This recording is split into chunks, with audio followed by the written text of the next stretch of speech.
Darcy Marler joins me here today, and you could learn what his team is up to by going to darcymarler.com. And that's going to be, of course, a clickable link in the show notes. We're going to be talking about land development as a strategy here today, and I appreciate you giving me this time, Darcy. I appreciate you having me on. It's really great. Thanks, Jack. So we're going to kind of go about this a little different. I'm going to ask you to kind of truncate your story on how you got into this niche, and because I'm sure you've told this story a million times. So we're just going to jump into the meat of things here pretty quick. Sure. So yeah, I used to be a computer guy back in the 90s, and I got burnt out. Didn't want to see a computer again. So I decided, I've always wanted to get into real estate. And about 2001, I did. I started doing flips, and a couple of those didn't sell. So now all of a sudden I'm a landlord. But yeah, I've tried everything: flips, burrs, condo conversions, long and short-term rentals. I've had about 1,000 tenants over the years. But my love, I keep coming back to land development, new construction, different strategies within that, a lot of assembly, land development, or land severance, these kind of things. Well, can you talk a little bit about that first land development? What happened there to made you kind of find this way? So I had a house, a 1950s house, a normal lot. I was just going to flip it, and the person next to me passed away. So over the fence with the son, I bought that too. Well, now I said, instead of flipping, let's see if I can build something new. So what I did is I moved the two houses off. Didn't even have to destroy them. I actually just sold them to a moving company, split those two lots into four, made sure all four lots had utilities, and then I built 4 new houses. And I loved it. I loved the working with new instead of, taking a 1930s thing and fixing it up and dealing with nasty. I liked the new, being creative, watching the vision rise from the ground up. So that kind of got me bit by the bug, and I enjoy doing that. Yeah, reading some of the information that was sent over, is that one of it talks about micro strategies within land development. Is that kind of where that comes from? You splitting this 2 lots into 4? Yeah, so I think most of us, when we hear land development, we kind of get a few paradigms in our head. It's just for big companies buying 400 acres on the outskirts of town. They're going to put up 1,000 tract homes. We can do this as smaller investors. We can bring this down to a smaller size, just one normal city lot. Maybe it's vacant, maybe there's an old house on it, but we can get into this. So the micro strategies would be things like, you don't have to actually do work on site. You can just kind of do paperwork only. And that means, let's say I change the zoning or density to allow more things to be built. Let's say there's a single family home now. I can get the rules changed to allow 4-plex. Another strategy might be that I get my architect to actually design that 4-plex, get a building permit approved. Well, now I've got a shovel-ready package to sell to another investor or builder. I could potentially do what I did, knock down the house, split that 50-foot lot into 2, make sure both sides are serviced, and then I can sell service lots. I don't have to take it all the way to building. Maybe 2 young couples want to build their own dream houses on those 2 lots, and you can sell it to them. Or maybe I'd knock it down and I build the 4-plex myself. Maybe I knock on the neighbor's door, buy his too. So now I got 2 50-foot lots. I got 100 feet. I can do the planning for a small apartment building. I can do the planning for side-by-side townhouses. Maybe I split the lot into, 3 33-foot lots or 420s or 425s or whatever. So all these different micro strategies are available to us as smaller investors that most of us, I think, probably never even thought this was a thing. So lots of opportunities.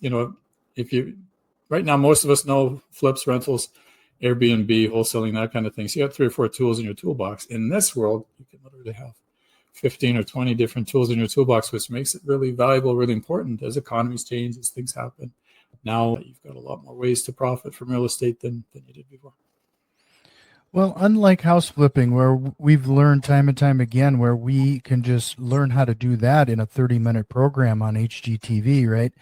I mean, where does somebody start with something like this? I mean, there has to be a considerable amount of not only business building, but networking and team building to accomplish something like this. Especially, you just said you came from a computer background. This was possibly something that you had to learn on the fly, or how did somebody start? Well, I got my first real estate book given to me when I was 15, which is over 40 years ago now. And so I always had kind of the bug. I wanted to get into real estate. So when I got out of IT, I got into this. And back then, it's either flips or rentals. What are you going to do? So, okay, well, let's try flips. So basically, there's a little bit of training, a little bit of new things. You have to learn some new stuff, let's say. So traditionally, we're taught that the value of everything is in the building. We get rich by adding value to the building, but I need a building to start. And I need a building that's not too beat up. Most of us, we just like, little lipstick and rouge, little paint, flooring, new electrical and plumbing fixtures. We don't know what to do with something that's just really nasty, like a 1910 thing that's fallen apart. Most of us don't know what to do with that. Most of us don't know what to do with a vacant lot. The difference between this world and flip and rental world is typically the work starts when you get the keys with the rental. Now I got to renovate it. All right. Here, we can think like investors. So we can do the upfront work, finding the right areas to invest in, putting the deals together, finding the opportunities. But after that, it's really our team that's going to do the work, right? They're going to do the back and forth with the city for permits.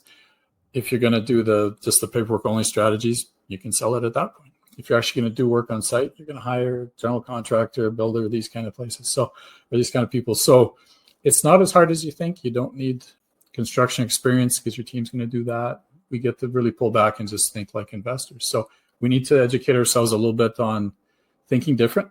If the value's in the land, how do I add value to land? What is highest and best use? We hear that term, but what does that mean? Geographically, there's better places. This municipality will get your zoning changed, approved in 2 months. This place takes 2 years, and everything in between. So let's maybe work we're investors. We want a quick return. So let's work in the 2 or 3 month place, not the 2 year place. So a little bit of upfront education, but after that, it's definitely something that can be done, and it's nowhere near as hard as people think it is. Well, can you talk a little bit about your market? Where do you do most of this work? It's basically it's a couple of things you can attack it two ways. Let's put it this way. So because you've got these different strategies, so let's say there's just the paperwork only bit, or the land prep, we'll call it, the pipe in the ground or whatever, and then there's the physical build. Around the country, there's different places are better at it, right? So if you're in a place where it only takes a couple of months to get a permit, well, then you're not really value adding anything to the builder, right? It doesn't make sense for us to try to get the zoning changed because the builder can do that ourselves. The benefit there is let's say to build right away. I can get a permit in a couple of months. Boom, let's build that fourplex. So let's look for land that's already got permitting in place and the right utilities so I can just go to build. In places around the country where there's a longer, a lot more bureaucracy, let's say, a little more harder to get stuff. Well, now there is a value add for us to potentially find a single family lot and change the zoning or density to allow a 5-plex or 10-plex. Go through those months of dealing with the city. And now when it's done, I've got this shovel-ready package. Now that's something that has value to a builder, right? So again, as you're going kind of around the country, you're looking at different strategies would work better than others. Well, it sounds like in this case, I think in the real estate world, we tell a lot of new investors that they can kind of get into this with little to no money. Can you talk about that piece of it? What does somebody need financially to get started in this world? Again, there's opportunities here as well. I'm going to give you a couple of ifs. So we talked about the paperwork only. So typically the benefit there is however long it takes in the municipality you're dealing with. Could be just a few months. You can be in and out that quick. So that helps because we're not physically doing work on site. The more work you do on site, the higher the number goes, the more cash you need. But the other thing that's available in this world that isn't, let's say, in the flip and rental world, is in the flip and rental world, I need the seller to move. I got to fix up his place, right? To either keep it or flip it. So, you've got limited opportunities to how to physically interact and partner with the seller. Maybe you've got, vendor take back, you've got second mortgage, VTB, these kind of things. In this world, I want the seller to stay during that period of time where I'm actually doing the paperwork and getting my permitting. So they can keep cutting the grass and paying the utilities and whatever. I don't have to worry about renting it. So there's a lot more opportunities. I teach 11 different ways to potentially interact with the seller or to control the property without buying it is another way of putting it. So that way, if I don't have to buy that old house, that saves me all that money, right? So now my money is just need for permits and fees and dealing with the city, maybe some engineering, whatever I need to get that permitting. So the two Fs, if you can work in an area that's quick to get stuff done, where we can do the paperwork only, and we can potentially partner with the seller, now I don't need a ton of cash. And that's a way for a lot of potential new investors to get into this, or wholesalers, for example, instead of just finding something, flipping it, and making a $4,000 or $5,000 check just from the finder's fee. If that wholesaler can add value by changing zoning and density and going through that, they eventually add a zero to the end of their finder's fee check in just a few months too. So lots of opportunities here that don't exist in the normal sandbox. You're giving us a variety of ways in which somebody can handle these properties. Yeah. Can you kind of give us like a picture of the shortest timeline and the longest timeline? What have you been experiencing there? Like, I'm guessing the paperwork might be the shortest route, Yes.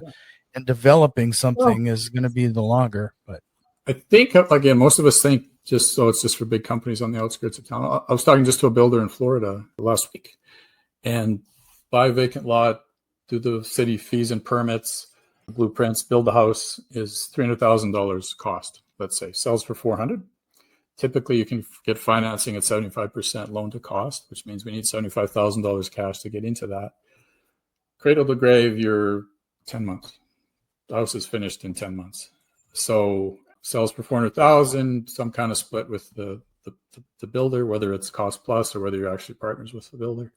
Let's say your profit is $50,000 to $60,000 out of a $75,000 cash input in 10 months to a year. Let's say that's a pretty good return. On the other hand, I've got one student that came to me after they tried to do this themselves, and they're in an area, a municipality that is just anti-development, and they're 28 months in. They bought 2 acres of land. They wanted to subdivide it into 5 and build 5 homes. They're 28 months in, and they still haven't got the paperwork approved for subdivision. This city just keeps coming up with excuses, whatever, too. So I said, geography is a lot more important in this world than potentially the flip and rental world. So that's that's part of our education process, is just where are we going to invest? So in this case, where he's been messing with this now for 28 months, what type of guidance have you given him to try to plow through these roadblocks? There's limited things you can do at that stage. So basically it's more upfront. I teach is learn that before. So typically one of our things we do is, as investors, is we just want to, we want to just buy something, right? We want to just go to MLS and look and find the rental or flip or whatever. Let's just ease up a little bit and do some investigation first. So let's figure out where the 2 or 5 month places are, not the 2-year places, and we just avoid them, right? Okay. We're investors. We need a quicker return on time. So if it's going to take you more than a year to get permits and stuff, then I would just avoid that place altogether. So maybe the place you physically live and want to invest, maybe it's a great place, maybe it sucks. But literally across the highway in another county could be totally different, or half hour up the road in another city, life could be totally different too, right? So, and the entire world is actually changing too. Most or a lot of municipalities are actually, because of the housing crisis, because of the need that we have, a lot of them are rewriting the bylaws and all that to make it shorter, lessen the fees, to make it easier to get into this. So it's actually a really, really great time. I kind of say that development is going to be the next big thing over the next 5 years, because all these houses are getting torn down and building something new, and we've got the housing crisis. So it is a great time to get into it. So you can add to this list then. So basically what we've talked about so far is that you can add value through like the paper process, going through that aspect of it, maybe getting something rezoned or what have you. You could wholesale the property. You could build a single family home yourself. You could do multifamily homes yourself. What am I missing here? What are some of the other exit strategies? So basically, there's the serviced lot. So again, I got the house on the 50-foot lot or vacant lot, split it in 2, make sure both sides have utilities, and just sell that. Like, I don't have to put the house up. Let's say you're in a part of town where people are wanting to move there, like younger kids. It's more of it's a nicer address. So I create 2 service lots instead of having to build my new house out in the suburbs, like a lot of younger people do. I can come back in the inner city and build a duplex or a semi or an infill, depending called where you are. I can do that myself, right? So it's almost like a business, right? So what are you selling? Well, in the paperwork world, I'm selling a permit. I'm selling a piece of paper. Who am I selling it to? potentially another developer, a builder, another investor, something like that. If I'm doing service lots, that could be 20 acres on the outskirts of town. It could be a single lot downtown. Who am I selling the service lot to? And then the exit strategy on the build. Let's say I tear down that property and I build a 4-plex or a 6-plex. I can refinance it and keep it myself in my own rental portfolio. I can sell it as a complete building to another investor that's looking for rental. There's a lot of competition now and really hard to find multifamily. So if you can provide that, there's a potential exit strategy there, selling to other investors. I can condominiumize those. I can put those 4 units into that building into 4 separate units and sell them individually. Potentially, you can build stuff depending on where you are for Airbnb. Like, let's say you build a side-by-side duplex in the right part of the world where there's vacationers and stuff. You can Airbnb that. The other strategy is potentially you build one, you keep it in your portfolio. You build another one, you sell it. So keep one, sell one, keep one, sell one. You get the best of both worlds. Retirement income. You get the money from almost like a quick flip. It's like flipping. So tons of exit strategies, tons of different ways to kind of get into it. Yeah. Earlier you mentioned moving a couple houses off those lots. Have you found that difficult to sell those properties or sell the houses, getting them moved? Do you sell them? Do you give them away? How does that piece look? So just the funny story there. So this is my first time. Like, I've just done some flips and rentals. Probably like most of you, I've never done this before. I just wanted to do it anyway. So I got the quote for tearing down these 2 things. It was $8,000 to demolish both these houses at the time. Guy shows up out of nowhere, says, "You know what? I'll buy those off you. $4,000 each, $8,000. So that's a $16,000 swing to my bottom line. Perfect, greatest thing ever." Moving day comes, the moving company moves them both off. They get sold to more rural areas. So you just have kind of put the foundation down and they'll put these 1950s houses or whatever. They get used as hunting cabins and things like this. So if they're too badly destroyed, you can't use them. But if they're still good shape, there's still a market for that. Anyway, the moving company owner comes to me at the end of the day and he goes, "I'd have bought those for $15,000 each." What are you talking about? Now, this guy, all he does is he goes down to City Hall once a week. He pulls the demolition permits and he calls the guy that's doing the demolition and he buys them for $4,000. He sells them to me for $15,000. So next time, leave out the middle guy was the lesson there. So yeah, it's always potentially an opportunity to move stuff instead of tearing them down. Well, I would imagine that was one of the cheaper lessons, really, in the end. We can definitely think of more expensive ways to learn something like that. So just to remind everybody, if you find some of the value here today, head over to darcymarler.com to learn more about what his team and how they can help you with this process. If you found some value in what we're talking about so far, do us a quick favor, share this episode with one of your investor friends. And if you're watching us on YouTube, give us a quick like and subscribe. So Darcy, could you share a couple stories, maybe with some of your students? What are you working on right now, helping your students through, and what maybe share like the biggest win so far? So yeah, there's lots of wins. So basically, I've done these students taking action videos, and taking action to me is not you've gone through the lessons of my course. I really don't care about that. Taking action to me is how do you move to the point where you've actually bought a property and you're starting to go through the permitting, or you've taken control without buying it. So there's a couple of students just at the paperwork side. One person made $135,000 profit in like 2.5 months. Another one is looking at a $250,000 to $300,000 profit after about 1.5 years, just from changing zoning and density and selling that to the next person down the line. Opportunities for people, typically if you're tearing something down and building a new multiplex, you're typically $50,000 to, let's say, $70,000 profit per new unit. That's quite common. So yeah, and then myself, like I like the dirt bit. So I don't know. I was born on a farm, maybe that's why. But I'm like doing the raw land development. So I did a money raise recently, and I'm looking for land in Houston, Texas, to buy 20 or 30 acres and split that up, put the utility pipes in the ground, and actually sell the lots to builders. So we'll let the builders worry about the price of lumber and getting trades for that. I like just the part in the middle. So again, you can tailor which part of these strategies you like based on who you are and what you're doing. So for the students or the listeners that you have that are just getting into this world, I think one of the things we've done not great as an industry here, is a real estate education industry, is we try to get you in quick. I got a book to sell, I got a course. So, we're doing multifamily, we're doing flips, whatever, hurry up and buy. I would say take a step back and investigate each of the strategies more. There's pluses and minuses with rentals. There's pluses and minuses with flips. You talked about the flipping show where, we learn everything in a half hour. What they don't tell you is, or what they say is, they make money every time. Well, that's not necessarily the truth, right? So match your personality to your strategy, right? What do you like? What do you not like? What are your strengths and weaknesses? I've had, like I said, 1,000 tenants. I've sold all my rentals. I just never liked that journey now. And finally I said, enough. I just not going to fight it anymore. I like the creativity.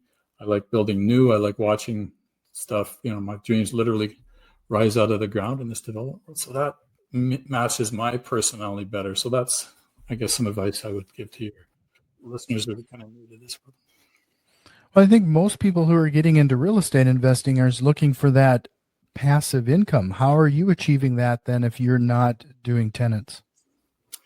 So I never liked, even the passive income. I got to be honest, the dream there too is that you're going to get a property manager that takes care of this. And I have not found that to be true. Then a great property I've manager. yet to find a property manager where my interests were aligned. Exactly. Yeah. So you end up, if you have any scale like I did, well, I would have a manager, I had stuff like in 9 different cities. So I would have just a local person manage stuff, the local stuff for me. I would take care of I would check all the tenants. I would take care of all the money, and somebody's just on site to do that stuff. So it's not really hands-on. Plus, the other thing I didn't like was it's in most places, okay, it's going to take 8 or 10 years for the appreciation to go and my monthly payments to go down, where I've actually got a realistic exit strategy anyway. So how do you do something quicker? Like I said, here we're looking at we're thinking like an investor, right? And if I'm going to do just the paperwork only, then my team is like a realtor, surveyor, civil engineer kind of thing. So there's 2 or 3 people. So I need to have that team, and they can do the back and forth with the city. If I'm going to do the middle bit, the land prep work, now there's probably 12 to 13, 14 different material suppliers, tradespeople to do that, contractors. And it takes 50 material suppliers and tradespeople to build a house. So the level of hands-off, the builder's going to build the house and all that. So, I'm physically not going to be on site all day putting pipe in the ground. So if you're a W-2 employee, if you're a consultant, if you're a doctor, don't have much time, there's definitely hands-off ways we can do this. If we take on the role of investor, finding the opportunities, putting the money together, making sure we're in the right geographical areas, we take care of that, and then the team takes care of the rest, as opposed to flips and rentals, where really our work begins once we've got the keys. Now we've got to renovate the place or do whatever. So I find there's a greater return on time in this world because our team's doing a lot of the work, and we can kind of just focus on the next one while the work's getting done on the one we've got now. Sure. Do you find that as you're building your team, how much time does it take to get them up to speed so they understand what you're after here? So we got new players than the typical flip and rental world. We still have a realtor, but the realtor comes involved. They're going to help us find the old house or the vacant lot or the tear down, whatever. They're going to help us put our performance together. When you're done, this is what you can sell that fourplex for. This is what condos sell for. Or if you're going to turn around and keep it and rent it, here's what you can potentially rent that for. And then they'll help you on the exit as well. We've got a civil engineer or a planner, architect, depending on kind of what we're doing, surveyor, like I said. So you've got to, build your team, and that takes a little time.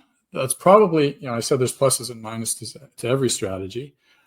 Rentals, you got to deal with tenants, and there's the long-term aspect of it. Flips, you're kind of always on the hunt, right? Like it's a lot of stress to find the next one because you want to keep your trades busy. It's harder to scale. In this world, the downside is really you need to spend some time up front. What is zoning and density? What is highest and best use? How do we increase the value of land? If we're always taught the values in the building, how do we increase the value of land? And then geographically, what we're going to do, building our team. Once we've got that in place and we've kind of found 2 or 3 neighborhoods or communities within a city that are good for this, now that becomes a lot easier in a lot less time. So there's a little bit more upfront work here than we're maybe used to. But after that, it gets pretty good. I would imagine that you have some unique opportunities as well. You're not just building single family homes and multifamily. Have you had any experience building anything else outside of those? I was actually instrumental in getting a horse track and casino built in my career, actually. So that's kind of cool. There was a group here that wanted to replace the local racetrack. It was going good. And then we hit the 2008 recession. All of a sudden, everything went out. They brought me in at basically that point. We'd had basically the foundation built. We were $108 million in debt when they brought me in, and we were looking at bankruptcy because we were in that 08 recession. So I basically got us out of near bankruptcy. We partnered with a gaming company out of Austria to take care of the casino side. And it took several years, but we actually got it turned around and actually got the racetrack and casino built. Yeah, so lots of cool things that you can do. Again, that's part of it, right? It's new, it's creative. You get to design and watch your creation come out of the ground. So whatever that might be residential, that might be industrial, that might be commercial, whatever kind of floats your boat, maybe a horse track, who knows, right? So it's lots of opportunities. Have you run into having to acquire property that another developer had all of these hopes and dreams, and they started the subdivision and they maybe bit off more than they could chew? Yeah. So one, I built a 5-plex, for example, that was I bought out of foreclosure, and then they were at what's called lockup stage. So it was all framed, roof on, doors and windows on, so you can lock it. They call that lockup stage. Inside, it was just the studs. There was no ductwork or piping or electrical lines and everything. So basically, I had to finish everything. So do the exterior work, stucco, brick, all that stuff, and then fully finish everything on the inside. So again, this person has just built up or just bit off more than they can chew. They tried to expand too quickly and had too many projects and just had to sell this one to not go totally down. Remind everybody, DarcyMarler.com to see what Darcy can do to help you with this process. Darcy, before we jump into the rapid fire questions, is there a question or concept you think we should have covered here so far? No, I think we did pretty good. Just the other thing, just a quick fact, is that the average lifespan of a wooden structure in North America is 70 years. Brick is 90. So that puts us in 1954 and 1934. So basically, my thing is, why are we fixing up that 1934 piece of crap? Let's tear this down. I think that's all we've been taught. We've been taught the values in the building. Unless we got a building, we don't know what to do. We got to, just taught to fix it up. So learn how to deal with a vacant lot. Learn how to deal with that 1910 piece of crap. You'll widen up your sphere of opportunities, more tools in the toolbox. But the other thing it does too is it eliminates a lot of your competition. Almost everybody in the real estate investing world is going after that same property, right? We're looking after that thing that needs to be fixed up. If we can deal with vacant land and tear downs, that separates us from the vast majority of our fellow investors and gives us a leg up. Okay. Well, Darcy, if you're ready, we'll jump into the rapid fire questions. I really appreciate the value you've given us so far. Again, it is DarcyMarler.com. But if you're ready, we'll just jump right in. Perfect. Let's go. What lie do real estate investors tell themselves and sometimes to others? They basically they think things are going to be quicker. So for example, we let's say multifamily, we do the perform of what we think the rents and the expenses are going to be. We overestimate revenue, we underestimate costs. And we just think that it's going to work. We just get in love with the building too much. So stop doing that. Mm-hmm. Do you have a book recommendation, or what are you reading right now?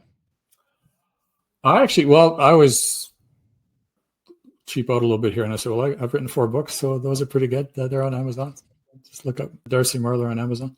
I'm basically into right now personal growth more than real estate books per se. So, how to improve yourself. Like I said, find out who you are and kind of know thyself before you get into any of these strategies. So that's kind of where I'm still at. Always.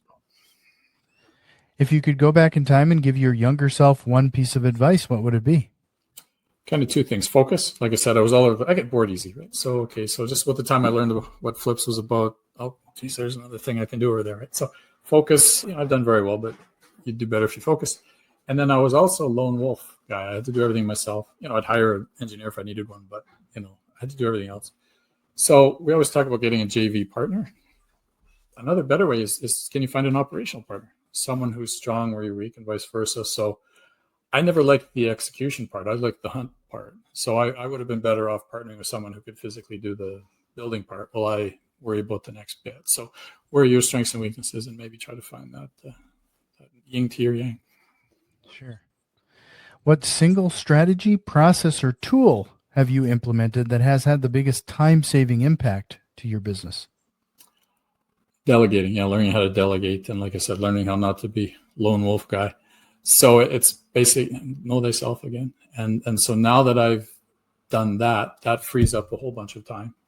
And the other thing too, I stopped watching TV. I used to watch about 4 hours of TV a night. I stopped doing that. Well, there's 25 hours a week that you just bought. So that's right. It's amazing how much time that can consume. But so DarcyMarler.com. Really appreciate your time, Darcy. You're welcome back anytime. I hope you'll take me up on that. Perfect. And check out those clickable links in the show notes. But I really appreciate your time. It was great meeting you here today. I had a blast. I love talking about this stuff, as you can see. I'm quite passionate about it. So thank you very much for the opportunity. Thank you.